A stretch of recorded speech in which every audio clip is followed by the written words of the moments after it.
Hey everyone, in this lesson we are going to be looking at interfaces inside of C# and Unity. So what I have right here is a little scene, and what I want to do is make it so that whenever I click on one of these objects, whatever it is meant to do happens. So for example, our cube right here, this has a color change script attached to it, and we have a function called change color, which basically gives it a random color. Then we have our ball, and this ball, what I want it to do when I click on it is I want it to bounce, and I have this bounce function in its own script right here, which just adds force upwards. And then finally, we have this door. And inside of the door script, we have a function which basically just opens or closes the door right here. Now, what I want to do is make it so that whenever I click on one of these objects, that happens.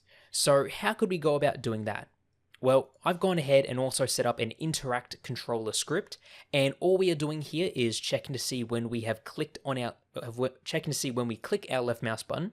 We then call the try interact function, which basically just shoots a raycast from our mouse pointer to whatever we hit. And then if we hit something, we can do something, okay? Now, the way we might go about this is by checking to see, okay, is the object we hit a color changer? If so, call the change color function. Otherwise, if it is a ball class, then call the bounce function, or if it is a door, call the use function. Okay, we could do that, but that would get convoluted very quickly. And if we had, for example, 100 different interactable items, then we would just have hundreds of lines of code checking to see, was this a ball, was this a door, was it an item, was it a so-and-so. So instead what we can do is use an interface to basically connect everything up very nicely. Now, an interface is basically a collection of different function signatures and properties that we can assign or implement into a class. Now, let's just go ahead and create the interface first up so that we can see what it is, and then from there learn how we can use it. So to create an interface, what I'm going to do is I'm going to go to my project browser here, and I'm going to create a brand new C# script. Now I'm going to call this one iInteractable, okay? Now generally with interfaces, the general practice is to have an interface start with an I, a capital I. You don't have to, of course, you can call your interface whatever you want, but I'm going to call it iInteractable since that's the general practice. Now, with an interface, we aren't going to be using the class or any of these using, so I'm going to go ahead and actually just delete everything inside of this script file so it is empty. And to define an interface, we first of all need to write down public interface, okay? Similar to it as if we were creating a class. We then give the interface name, which is iInteractable. Then we want to add in our squiggly brackets right here, okay? Now we have defined an interface. But for this to actually be useful, we are going to then assign some function signatures. And this is basically, we aren't really creating a function, but we are rather creating a list of functions that must be created for every class that uses this interface, okay? So we are going to have one function, and that is going to be the interact function. So I'm going to go void interact, okay? Parentheses, and end that off with a semicolon, okay? So what we are doing here is not creating a function, but rather we are creating a function signature. We are telling this interface that this here is what needs to be implemented in whatever class uses this interface, okay? And if you did want parameters to be sent over, you can as well. So for interact, you might have a string for message or something like that. You can, of course, add parameters, and you can add many more functions down here if you wish. And you can also customize the return type as well. We just have it on void for now, okay? So we have our iInteractable interface. So how do we implement it? Well, let's go over to our color changer script right here. Now, we wanted to make it so that whenever we click on this color changer object, we have a random color assigned to it. Well, first of all, let's implement the interface. To do that, we are going to go up to where we have the class definition here and the monobehavior parent class. We are then going to add a comma and implement iInterface like so, okay? Now, you'll notice that after we do that, we again error. Okay, we get this red squiggly line underneath iInterface, and that is because, as you can see, it says color changer does not implement interface member interact function.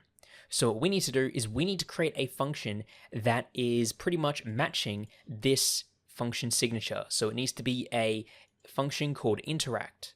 So if we go over to our color changer, we can create a new public void interact, like so, and the error goes away.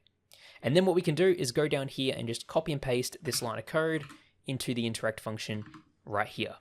So now we have a function called interact, which will change this color's material, which will change this material's color.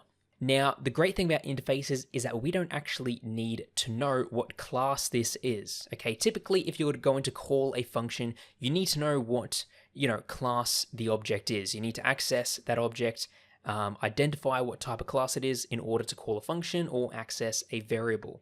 Whereas with an interface, we are not calling this interact function via the class, but rather through the interface. So what this means is that we only need to know if this object has an interactable interface in order to call this function right here. So let's go ahead and set that up right now. If we go over to our interact controller, down here where we are raycasting and detecting an object underneath our mouse cursor, we are going to see if that object has the interactable interface.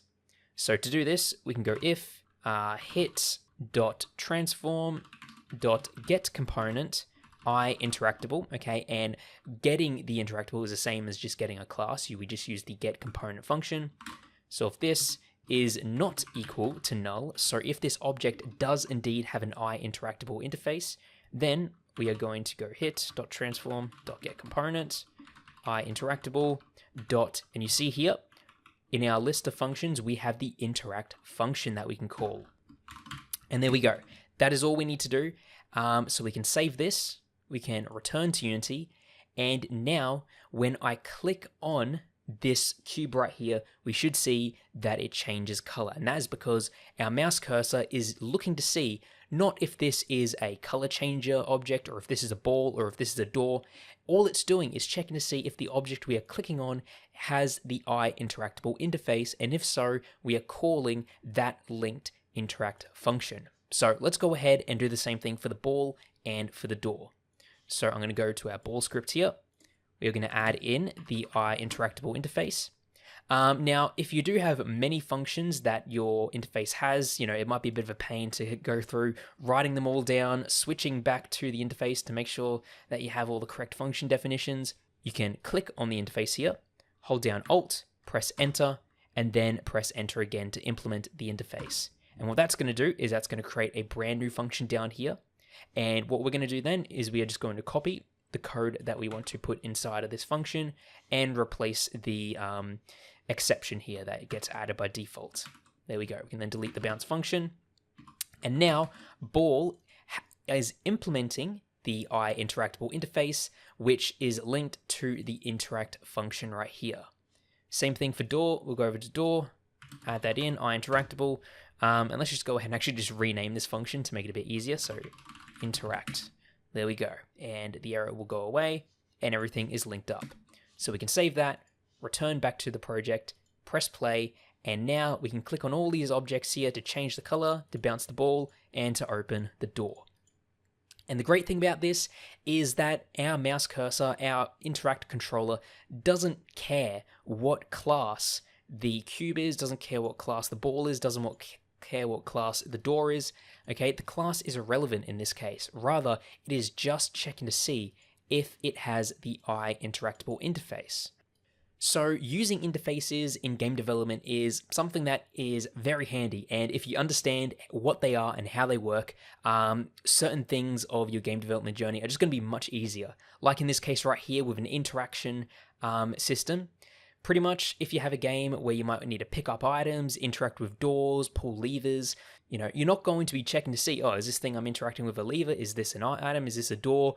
Your interact controller isn't going to be worrying about that. All it's going to be looking for is whether or not that object has implemented the interactable interface or whatever other interface that you want to implement. And then from there, it is just going to call its respective linked function.